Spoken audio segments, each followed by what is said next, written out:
बीवी पति से आगे। अरे रिहू, खाना दोगी कि नहीं? ला रही हूँ करण, मैं भी इंसान हूँ यार, टाइम तो लगता है ना।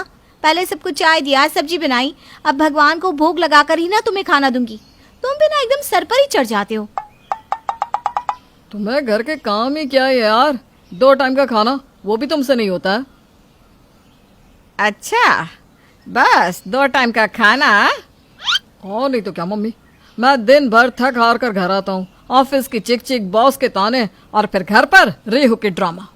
अरे रात को भी वही चिक चिक। अब भी देखो, अब ऑफिस में इसके कारण लेट हो जाऊंगा मैं, फिर बॉस के ताने कौन सुनेगा? मैं ही ना। सही कहा बेटा तूने, ऑफिस के काम में कितनी मेहनत है, ये रेहू क्या समझे। रिहू कुछ नहीं कहती, चुपचाप सुनती रहती है। आज मम्मी को पता नहीं क्या हो गया है। करण कैसी बातें कर रहे हैं, फिर भी उसी की साइड ले रही हैं। मैं ही पागल हूँ जो सास को माँ समझ बैठी। उसी रात करण ऑफिस से समय से पहले ही लौट आता है। खाने के टेबल पर ये क्या है, रोज रोज रोटी भिंडी, कुछ और नहीं बन सकता क्या इस घर में? टमाटर की चटनी खा लो फिर, 200 रुपए की। सब्जियों के दाम आसमान छू रहे हैं और तुम्हें अभी भी ड्रामा करना है। अरे एक दिन ऑफिस की जगह रसोई संभालो, तब समझ में आएगा। हाँ, क्योंकि तुम्हें कोई ऑफिस में रखेगा भी तो नहीं ना। मैं तो रसोई भी संभालूं और ऑफिस भी, और वो भी तुमसे बेटर।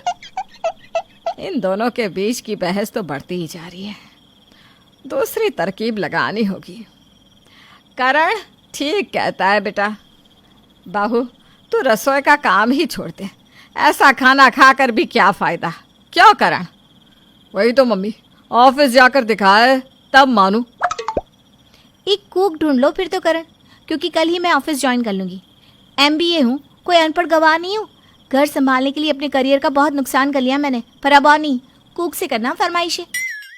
रिहू अपने पति के ही ऑफिस में जॉब के लिए अप्लाई करती है और जॉब लेकर अपने पति की जूनियर एम्प्लॉय बन जाती है। देख लिया तुम्हारा पोजीशन और मेरा पोजीशन। ऑफिस संभालेगी है। वो तो देख ही लेंगे करण, अभी तो आई हूँ, उंगलियों पर दिन गिनो तुम बस। रिहू रसोई के साथ साथ ऑफिस भी संभालने लगी। कुछ दिनों बाद ऑफिस के एक प्रोजेक्ट में करण रिहू को लीड करता है। लिसन गाइस, एक भी डिटेल्स मिस हुई तो ये डील हाथ से जा सकती है। हमें ये करना ही होगा। Yes sir. 2 दिन के अंदर तुम सब अपने प्रोजेक्ट मुझे सबमिट करोगे, और जिसका भी बेस्ट वर्क होगा वो बॉस तक पास ऑन होगा। रात को ऑफिस का काम निपटाकर दोनों पति पत्नी ऑफिस से घर पहुंचते हैं। मुझे बहुत भूख लगी है रिहू, यार जल्दी से कुछ बना दे। मैं क्यों बनाऊं? और फिर प्रोजेक्ट कौन सबमिट करेगा? भूल गए क्या? तुम्ही ने कहा था you can handle kitchen and office both, वो भी मुझसे बेटर। तो आप करो, वरना फिर कुक ले आओ। और मेरी फिक्र मत करना बेटा, मेरा क्या है, मैं तो दूध पी कर ही सो जाऊंगी। नहीं मम्मी, तुम्हारी बहू ना सही, बेटा तो लायक है, मैं ही बनाता हूँ कुछ। करण रसोई में जाता है और आटा निकालता है।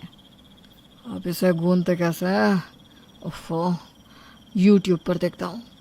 जैसे तैसे करण आटा तो गूंद लेता है, पर अब रोटी बेले तो कैसे? आटा गूंदने में 2 घंटे बीत गए, और ये रोटी है कि गोल ही नहीं हो रही। अब सब्जी कब बनेगी? तभी हॉल से शोभा उसे आवाज लगाती है। बेटा आज खाना मिलेगा कि नहीं? बस 2 मिनट मम्मी। एक काम करता हूँ, जैसी भी रोटी बनी है उसी को अचार के साथ मम्मी को परोस देता हूँ। करण एक जली हुई रोटी और एक आधी कच्ची रोटी अपनी माँ के आगे परोसता है।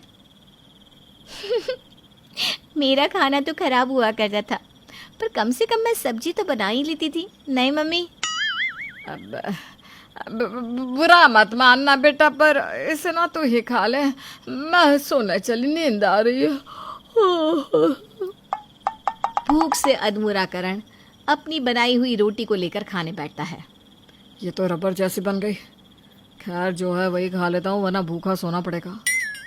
अगले ही दिन करण कुक ढूंढना शुरू कर देता है और सुक्कू को घर ले आता है। ये सुक्कू है मम्मी, अब से ये सारा किचन संभालेगी, जो बोलो सब बनाएगी। भगवान झूठ ना बुलवाए माता जी, आज तक मेरे खाने की बुराई किसी ने नहीं की, रोटी सेक के। तो हमारा टिफिन भी बना दो रोटी सेक के। दोनों टिफिन लेकर ऑफिस निकल जाते हैं। रिहू अपना प्रोजेक्ट कंप्लीट करके करण को देती है। This is crap. तुम्हें रखा किसने काम पर?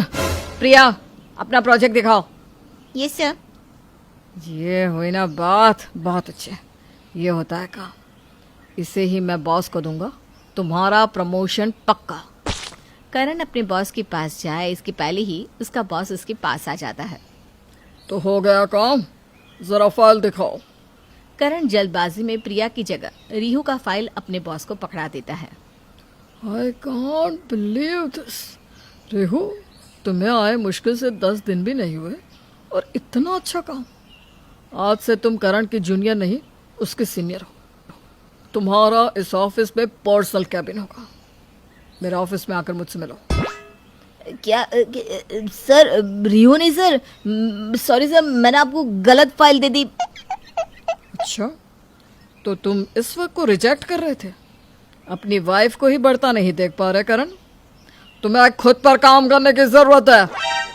अपने बॉस की बात सुनकर करण का सर शर्म से झुक जाता है। तभी लंच ब्रेक होता है। सभी साथ में खाना खाने बैठते हैं। रिहू तो आराम से लंच कर लेती है, पर करण जब टिफिन खोलकर खाना शुरू करता है। कैसी कच्ची रोटी है और सब्जी में इतना तेल। इससे अच्छा खाना तो रेहू ही बना लेती थी। ये तो मुझसे नहीं खाया जाएगा। करण बिना खाए ही टिफिन बंद कर देता है। क्या हुआ करण, तुमने कुछ खाया कि नहीं? इतना खराब खाना कोई कैसे खा सकता है? पर सुकू को तो तुम ही घर पर लेकर आए थे ना?